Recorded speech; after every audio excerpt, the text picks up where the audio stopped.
In this video, we'll discuss program 8.13 from your textbook. In this program, we are interested in figuring out when we will double an investment. We initialize a couple of variables. We have a beginning or initialized interest. Our rate is 3.75%. And we're going to begin with $100. We're going to go through a do loop where we calculate compound interest. We're going to see how many years it will take to double this $100 amount. Now be very careful inside your do until expression. Do not put an equal sign. You'll see in a moment that it's likely we will never reach exactly $200. And we do not want SAS to continue going through this loop infinitely. We want it to have a nice stopping point. So instead of having an equal sign, we're using greater than or equal to 200. So just in case it equals at 200 exactly at some point, we could stop, or once we get above it, we'll stop. And then we'll see how many years it took to double the investment. All right, now I've put a little comment in this program that's not provided by the author, and it's to show you that this expression where we take our total and we add to it the interest times the total is equivalent to taking our total times 1 plus the interest. That'll make some calculations easier to do here by hand, because I'm going to show you why it's likely we're not going to reach 200 exactly. Let's begin with our $100 and let's multiply it by 1.0375. Here we have nice, neat dollars and cents, $103.75 at the end of the first year.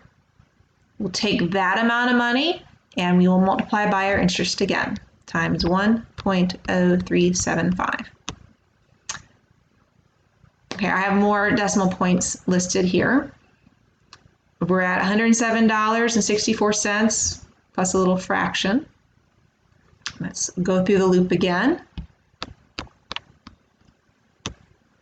And now we're at $111 and roughly 68 cents. And with these calculations, I'm not getting exact dollar amounts. There is some change involved, some coins. So we know that we really should put the greater than or equals instead of just a straight up equal sign in our expression inside the do until statement. All right, so let me get rid of that. And let's run this.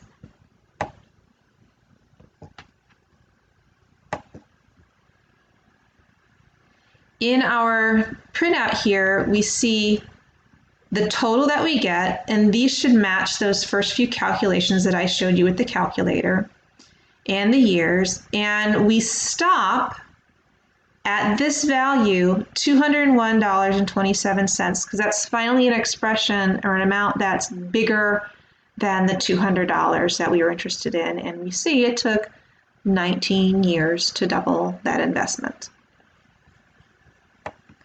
Now, let me just talk through the difference between do until and do while.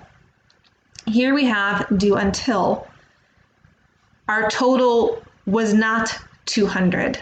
I want to continue with my calculations until I do get 200 or more. So my expression is not true, and I want to keep going until it is true, until it is true.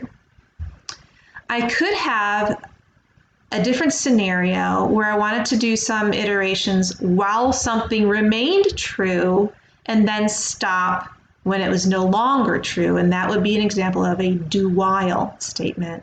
And there's more information about this in the PowerPoint. Otherwise, this is the end of my do until video.